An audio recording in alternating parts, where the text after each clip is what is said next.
शाम ढले रास्ते सुनहरे हुए,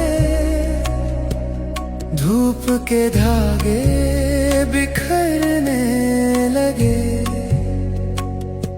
पेड़ों की शाखों से गिरती हुई रोशनी जैसे